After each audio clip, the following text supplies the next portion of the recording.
Hello friends, welcome back to the channel, or if you are new here, welcome. I'm excited to share today's video with you guys because I have two new recipes to share. One of them is a recipe that a sweet subscriber has shared with me. Both of them are receiving rave reviews from my family. We'll get to those in just a moment, but let's first wake up the house.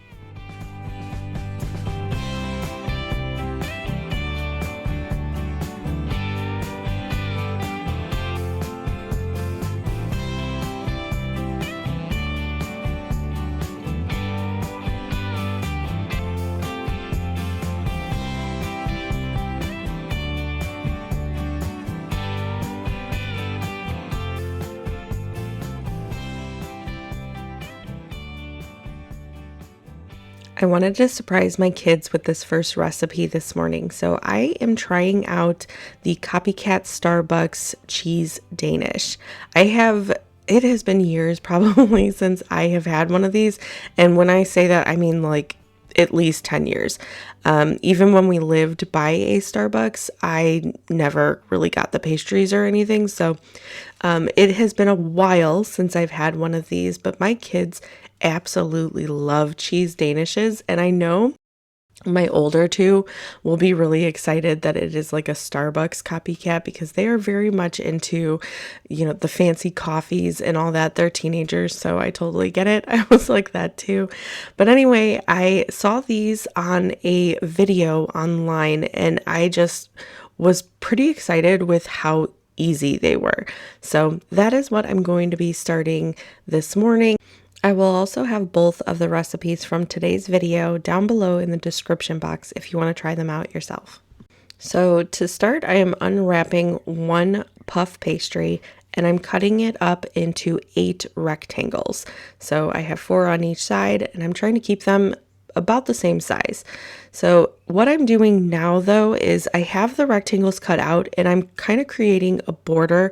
I'll show you a little better of a picture in just a moment, but I am not cutting all the way through the puff pastry for this part. I'm just kind of creating somewhat of a border for the cream cheese to go in between.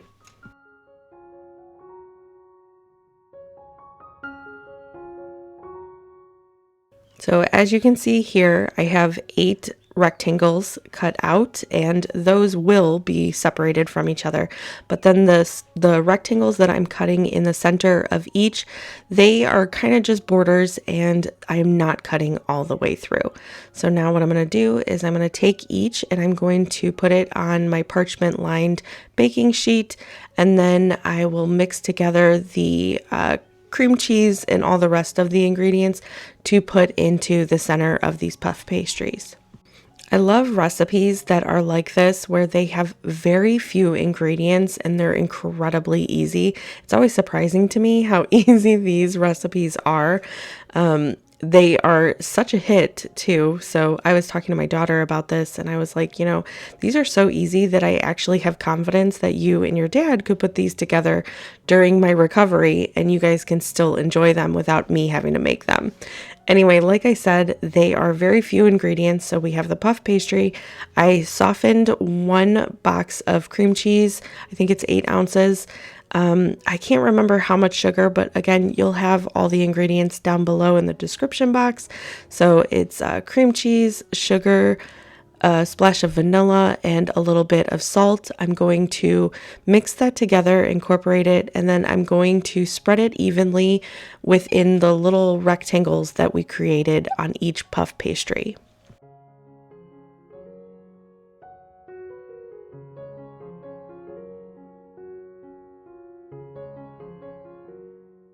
Now, the video that I originally watched with this recipe, the lady, she used like a piping bag to put this on. I am not that fancy, so I just kind of spooned about the amount that I thought that she had used on each puff pastry and spread it out within that little rectangle. So that's all I did. If you have a piping bag and you prefer to use that, you can totally do that too. But I just don't usually have any of that kind of stuff on hand. And so I went ahead and just spooned some on and it worked out just fine as well. Also, it is not about perfection over here. If you happen to get some outside of the little rectangle that we made, don't worry about it. The puff pastry, they puff up right around all of this, and it was like perfect. I had a couple little where I was like, oh no, I hope it puffs up and everything just right, and it did. So don't even worry about it. Perfection is not a thing here. These were incredibly easy. It was crazy too because I kept thinking, "Oh, I hope I'm not messing up." And it was like they came out perfect, and it almost is like a no-fail recipe. I feel like you would really really have to do outrageous things in order to actually mess these up, which is just so funny because I think they're very popular at Starbucks, and it's like I think if people realize just how easy they are to make at home, it's like the egg bites. I think they also sell egg bites at Starbucks, and those are incredibly easy to make at home. They're also really cost effective to make at home. I feel like they're very, very expensive at the stores and at Starbucks, but they're so easy and cost effective to make at home, and this was basically the same thing. So now that I have all the cream cheese mixture in each of the rectangles, I am just brushing on some egg wash. Now the recipe I saw, they sprinkled salt on the outside. I did not do that. So if you want salt added to where you put your egg wash, you can add that. I did not do that, and it turned out perfectly. I love finding recipes like these that end up working out really well for our family because it's almost like you miss some of these. We have moved from the Chicago area, and so we had all of this stuff readily available. And now that I have teens and they want stuff like this, it's nice that I can whip them together myself at home. Here's how the cheese danishes turned out. Like I said, they were a huge hit. Whatever was left from this breakfast with the kids, I ended up putting in a Tupperware and putting in the fridge. They honestly did not last long though, because my husband he had some, he brought some to the guys at the shop. They were just a huge hit all the way around. And honestly, they're so incredibly easy that you can throw them together on a busy morning. They take hardly any time. I think it was 17 minutes in the oven. But they take no time to throw together. They take hardly any time to bake. And it's also something that you can make if you're prepping for the week. You can make ahead, put in the fridge. You could put them in the freezer, I'm assuming. I haven't tried that, but I'm assuming they would do really well in the freezer as well. We were teased with a couple of really, really warm days before it got really cold again. And now that I'm doing this voiceover, it is back to, I think it's going to be 80 something degrees today. So it's kind of back and forth. It's almost like whiplash, but we had a couple of days where I was able to put some plants outside. I started getting the bird feeders out. And so it was nice to see some birds again. Like I said, we had a couple of days where I think there was a few snowflakes, but then it jumped right back, and today we are back in the 80s.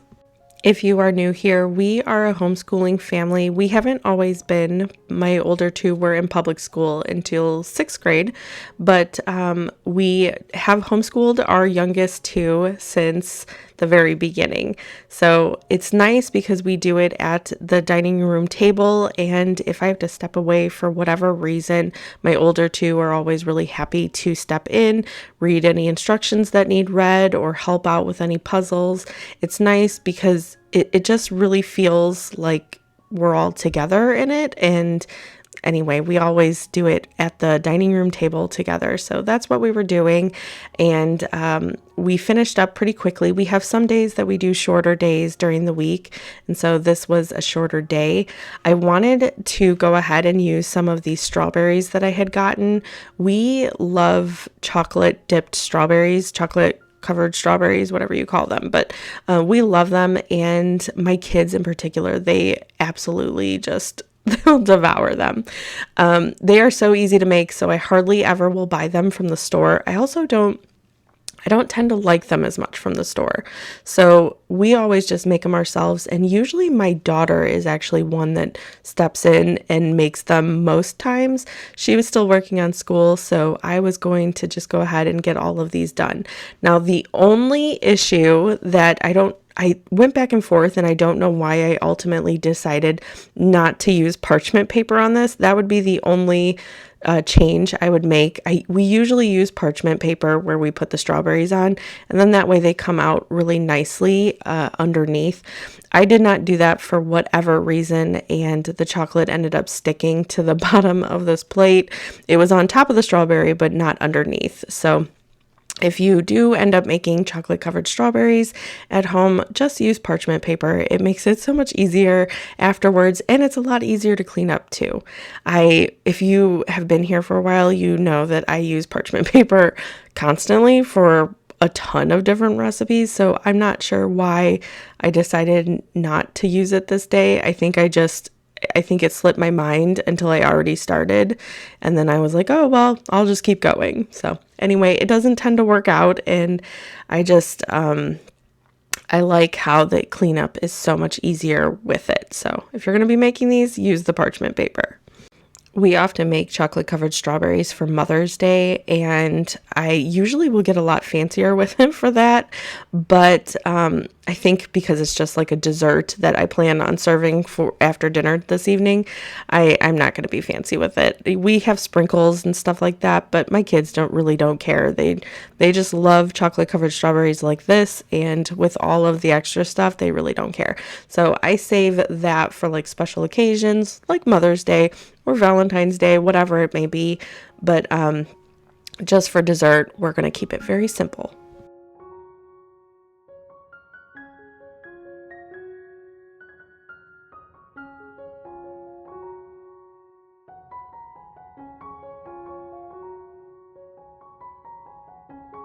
Now, before we jump into dinner, which I'm very excited about, a subscriber sent in a recipe, and that's what we're making today for dinner. But before we get to that, I am wanting to just add a small little touch to this bookshelf.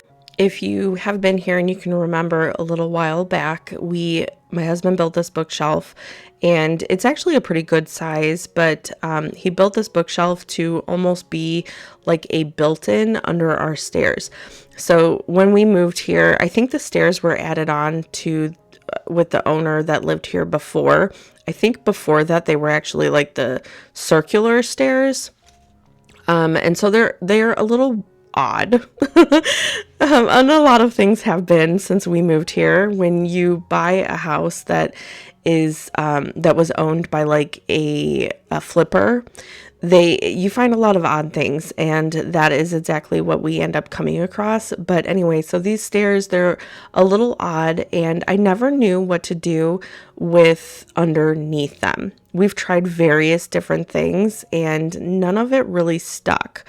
So anyway, we thought about just making it kind of like a little homeschool area with built-in bookshelf, and that is something that we really, really love. I think that this idea is finally going to stick, but before that, it was like collecting all kinds of dust. The kids, like if a toy would go under there, they would go under there and a lot of times end up hitting their head. It just was kind of a nuisance, and it just collected stuff. Like I felt like it was like a dropping zone for bigger things like boxes and stuff like that. So anyway, it's been really nice since having this built in. We don't get behind it at all, but if we need to, we can. And then, we store most of our homeschool stuff here. So for whatever reason, I liked that it looked like a built-in, but I just wanted to add a little bit more fun to it. I don't know how to explain that. I kind of just woke up this day and decided that I wanted to paint, and that, this is for the kids, and it, just has a lot of their colored pencils, their books, their school stuff, all of their art stuff, all that kind of stuff is on these shelves. And I just thought it would add a little bit more fun to add some of these details. So that was exactly what I was doing.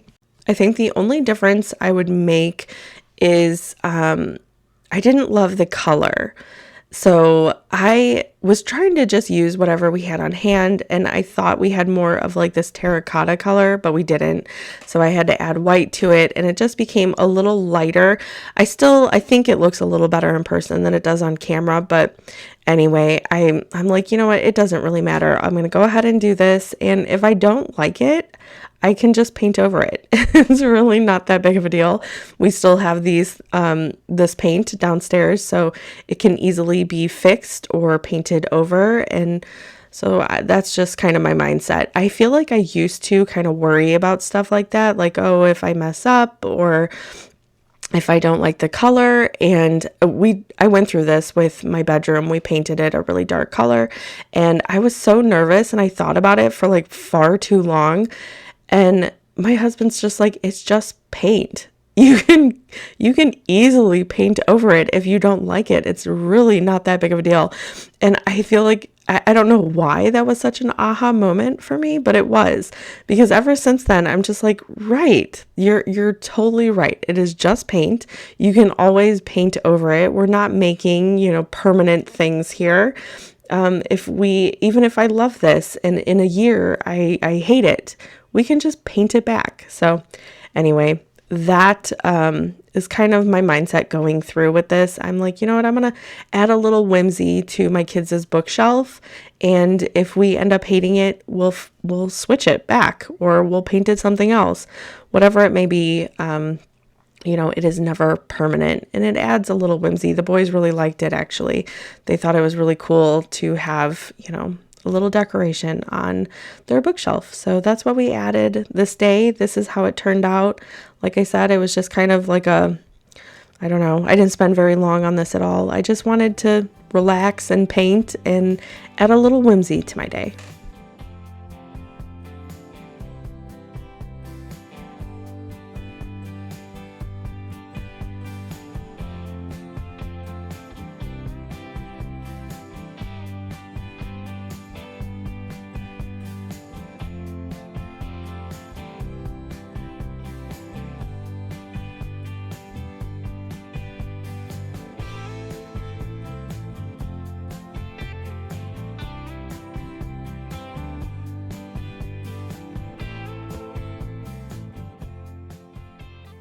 Okay, so we are back in the kitchen and we are starting with dinner. Like I said, this recipe will be listed down below, but I promise you it is such a winner. So I had a very sweet subscriber send this to me. She is having surgery just like I am, and so she is also putting a bunch of stuff in her freezer to get herself ready for her surgery, and she knows that I am doing the same.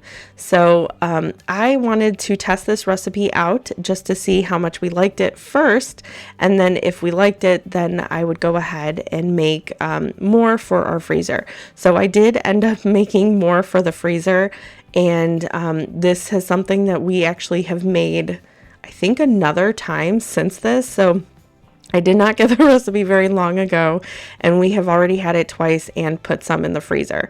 So I made very slight differences, really. We had a couple bell peppers that my mom brought over that needed used. So I wanted to just use those. I did like that touch though. So I have been adding the bell peppers in, but really I just initially was like, well, I need to use these, so I'm going to throw this in. Other than that, I don't really think we made much of a difference in the initial recipe, and it turned out delicious. I don't think I've actually told you what I'm making. It just now dawned on me, but I am making taco stuffed shells. So this is something that as I was making this, I did make it into the shells, but they can be kind of hard to find sometimes in my area. So I also did have like other pasta on hand, which you could easily do and just do it like a pasta bake in the oven instead. So for my freezer, when I end up doing this, I do one of them with stuffed shells, and then I do another casserole dish in my freezer with just like a pasta bake. But basically it's the same thing. It's just different pasta that I'm using. So either way, whatever you have on hand, you can do it either way. And I'm telling you, it turns out so good. It is so simple. It doesn't require a lot of ingredients, and those make the perfect meal at my house.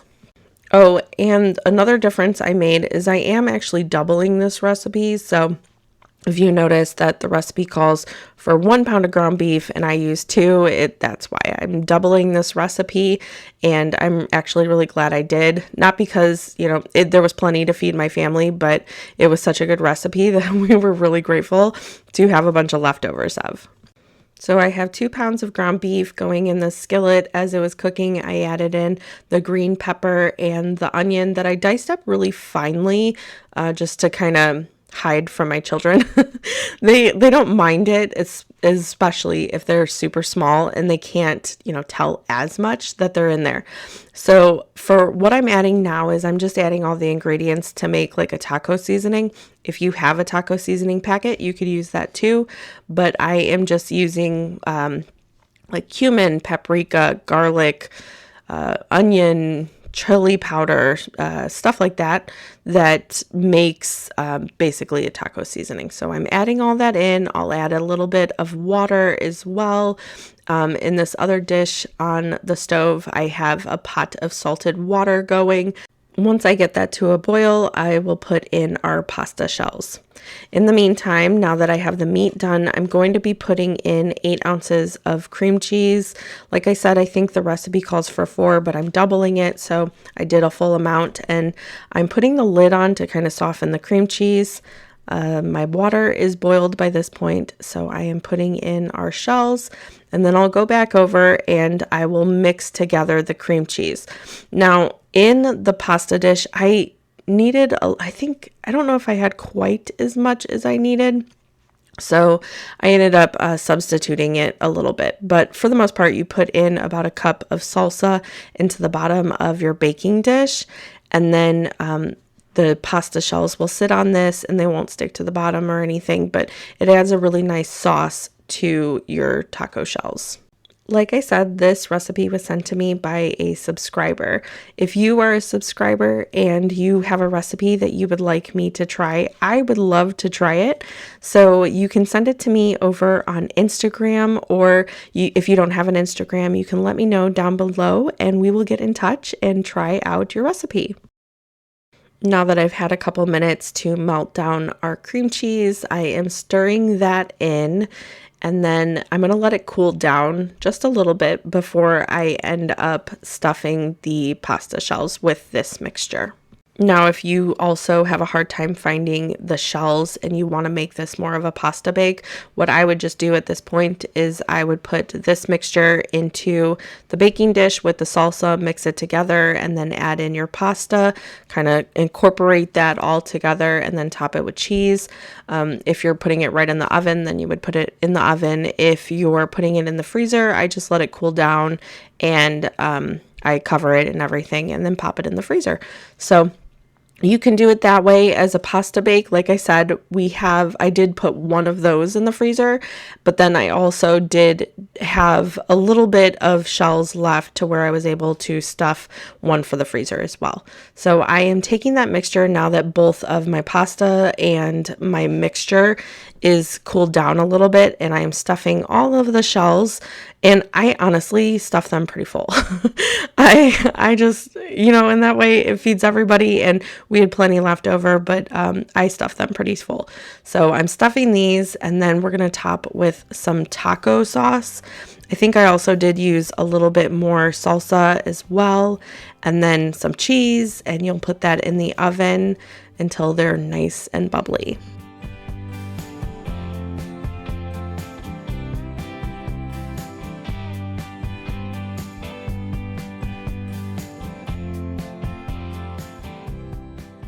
Like I said, I did not have enough of the salsa, and so what I did was I put a little bit of water and like tomato sauce into this jar and kind of mixed it up with the remainder that I had, and then I topped the top of the shells, and then I also didn't have enough of that was like my common theme, so I didn't have enough of the taco sauce either, so I just used what I had and it ended up working out perfectly.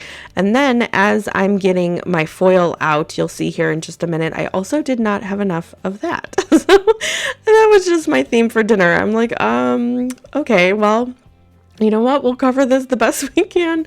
And there was little, probably an inch on each side, but it is what it is. We worked with what we had. And like I said, it ended up coming out perfectly regardless.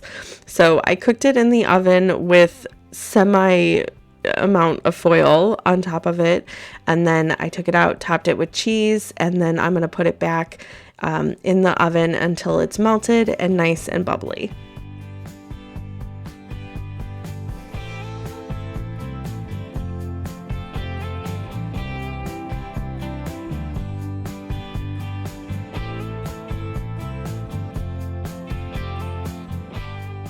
Anyway, here is how dinner turned out. Like I said, this dish was phenomenal. I was actually really excited to share it with you guys because it just turned out so incredibly good. I served it with a really simple side salad. Anyway, this is all I have for you today. Thank you so much for hanging out with me. I hope you have a wonderful rest of your day, and I'll see you in the next one. Bye.